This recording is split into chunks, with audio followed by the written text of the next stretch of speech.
Today at Executive Chat, we're going to meet Jeff Maggioncalda, CEO of Coursera.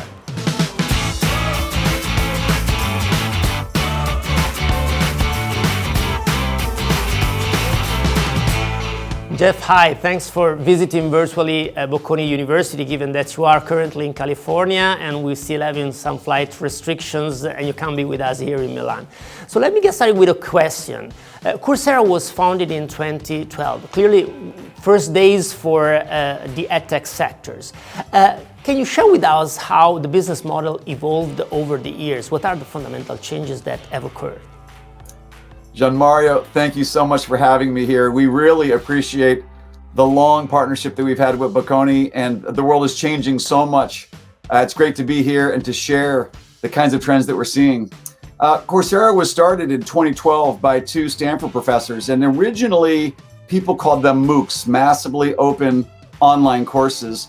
They were offered directly to individuals, and you did not get any university credit for that. Over the years, millions of individuals came to take these open courses.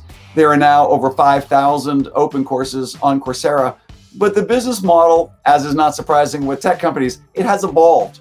So we still offer courses to 82 million learners around the world now. 80% of these learners are outside of the United States. During the pandemic, 30 million new learners came to Coursera. So clearly people are looking for online learning.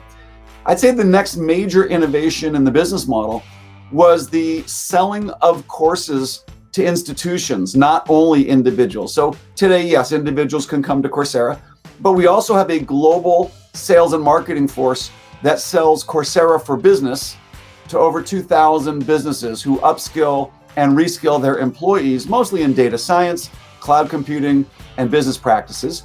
We then launched Coursera for Government. Governments are really interested in helping people get educated in order to help with employment, and especially post-pandemic, with a lot of in-person training being shut down, the interest in governments to retrain people into entry-level digital jobs is enormous. And then finally, in October of 2019, we launched Coursera for Campus. This is another institutional offering to any of the 26,000 academic institutions who are now actually using our university partners' courses, like Bocconi, and they're delivering these courses almost like digital textbooks to students on campus earning degrees. So that was the next major innovation, was selling to institutions. And then the next major chapter was offering not only open courses, but also full degree programs. So that we now have over 30 degrees that are available from universities on Coursera, and they're completely online. So you can earn a master's from University of Pennsylvania or University of Michigan. You can get a master's in entrepreneurship and innovation from HEC Business School in Paris, all on Coursera online. So that was the next major evolution, is actually delivering not only open courses, but also degrees.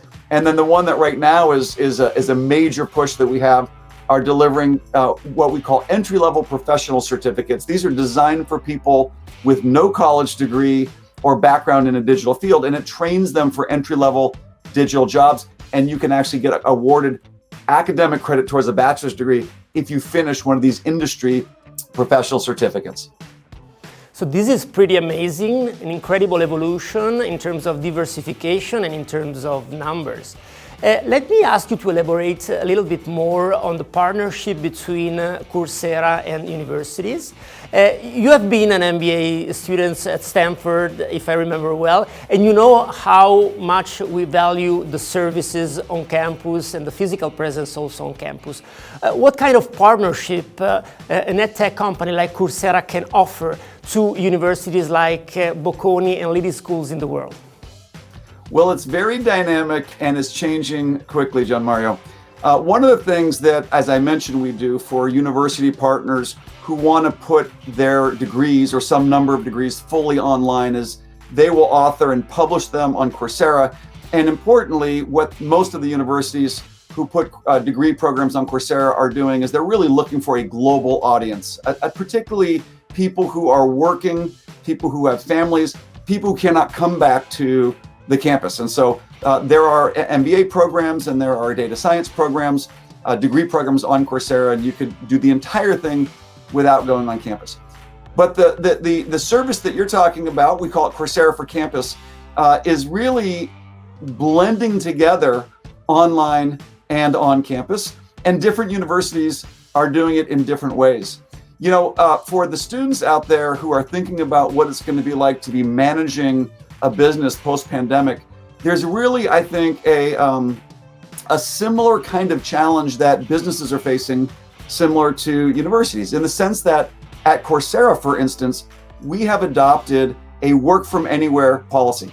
And what that means is we still have offices, and those offices have collaboration spaces and desks, and they have, cafeterias and all that. But we don't require people to come back to the office. If you want to come back to the office, that's great. If you don't want to come back to the office, you can work from home.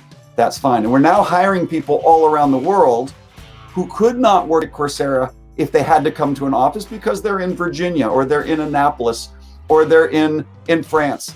And so this idea that some of our people are on campus, we call it campuses at Coursera, some people are off campus, and then some people come and go at different times, I think will be similar to what many universities face. I think that younger students really looking for a residential experience are going to be more likely to want to come to campus, at least for certain semesters. But they might want to, like they do a study abroad, they might want to do some of their degree program remotely. And I think importantly, many universities will find that to really serve working adults who cannot quit their jobs and move their families to campus, but want to extend the reach of their university programs, offering more of the degrees online will be valuable. So we see a lot of universities using online courses for students on campus, especially to teach them emerging technologies like digital marketing and data science and AI and cloud computing, things that maybe their faculty don't have as much expertise in. And we also see universities using Coursera for students who are not on campus. And I think that the blend will be the full range in between. And this is all very promising, and this demonstrates that the future will be more and more hybrid. Jeff, one last question. Clearly, in March, we have had the IPO of Coursera, which is probably one of the first ones in the field of Edtech. What do we have to expect for the future in terms of innovation, given this financial consolidation of the company? Well, Gianmario, I've been a CEO now for almost 25 years. When I finished at the Stanford Graduate School of Business, my first job after that was to start a company doing fintech with Bill Sharp, who was a professor and Nobel Prize winner at Stanford. And what I've learned over the years, I've raised a series A, B, C, D, E, F, and then an IPO at Financial Engines. And then coming to Coursera, I've just been here now 4 years. I did a series E, a series F, and then an IPO. So I don't know if that's 10 or more financings. IPOs for the most part, they're just investment financings that makes also your stock more liquid.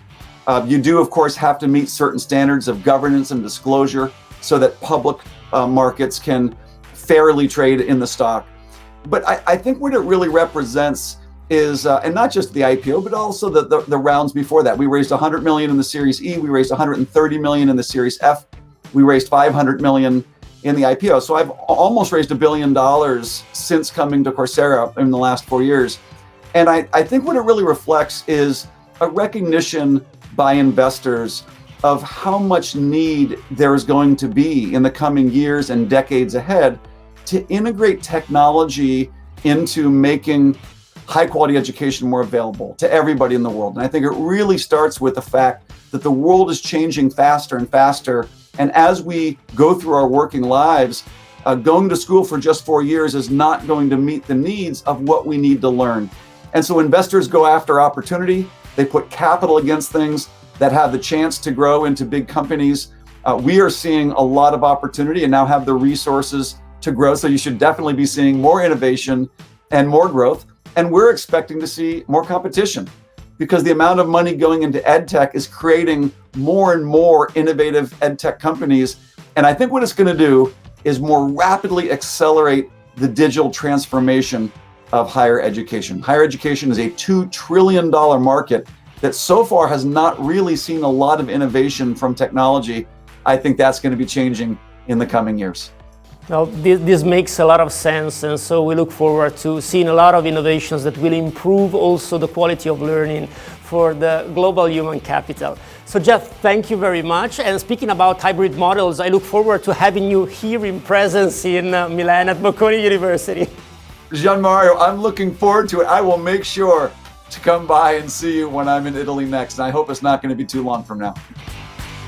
Bye-bye, ciao. Ciao.